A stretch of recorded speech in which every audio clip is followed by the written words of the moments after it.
विभिन्न न्यायाधिकरणों में अटके मामलों और उनसे हो रहे आर्थिक नुकसान के आंकड़े हैरान करने वाले हैं।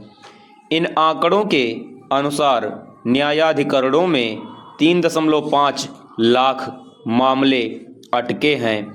इसके चलते 24.7 लाख करोड़ रुपए फंसे हुए हैं।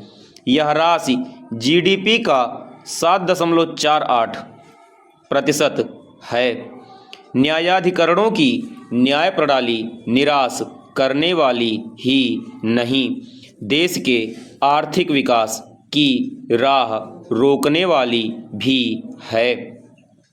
यह एक विडंबना ही है कि न तो न्यायालयों में अटके पड़े करोड़ों लंबित मामलों के शीघ्र निस्तारण के कुछ ठोस किया जा रहा है और न ही न्यायाधिकरणों में लंबित मामलों को निपटाने के लिए पूर्ण विराम न्यायिक क्षेत्र में सुधारों की आवश्यकता पर बल तो सभी देते हैं, लेकिन उसकी पूर्ति के लिए कोई आगे नहीं दिखता। यह स्थिति न्यायिक तंत्र के प्रति आस्था को डिगाने वाली है। न्यायाधिकरणों में लंबित मामलों का विवरण देने वाले थिंक टैंक दक्ष की रपट एक तरह से यही कहती है कि जिन उद्देश्यों के लिए इनका गठन किया गया वे उसी काम को नहीं कर पा रहे हैं। वे न तो अदालतों का बोझ कम कर पा रहे हैं और न ही आर्थिक प्रशासन में निवेशकों का भरोसा बढ़ा पा रहे हैं। कोई भी समझ सकता है कि इससे विदेशी निवेश पर भी असर पड़ रहा होगा। पूर्ण विराम चेंज।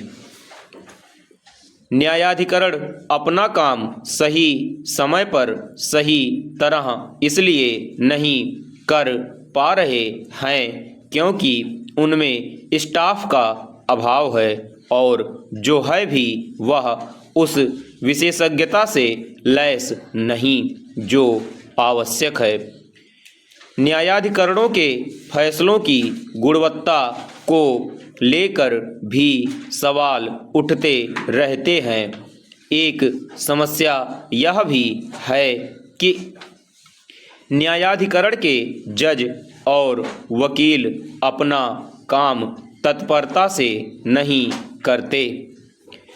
न्यायाधिकरणों को समय पर फैसला देने के लिए जवाबदेह बनाने की कोई ठोस व्यवस्था बनाना समय की मांग है।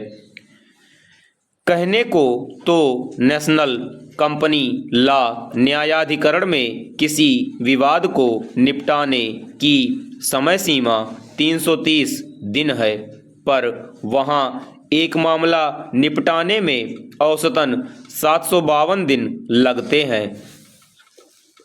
यही स्थिति अन्य न्यायाधिकरणों की है।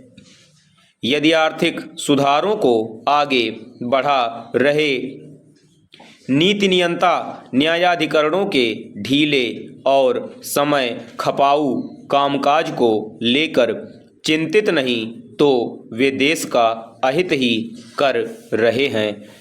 दक्ष ने न्यायाधिकरणों को प्रभावी बनाने के लिए संस्थागत सुधारों की जो जरूरत जताई वह पहले भी जताई जा चुकी है, पर नतीजा ढाक के 3 पात वाला है। समय आ गया है कि विधि मंत्रालय और न्यायिक तंत्र इस जरूरत को पूरा करने के लिए ईमानदारी से आगे आएं। आवश्यकता हो तो नियम कानून बदले जाएं। इसी के साथ तकनीक और विशेष रूप से एआई का उपयोग किया जाए। पूर्ण विराम समाप्त।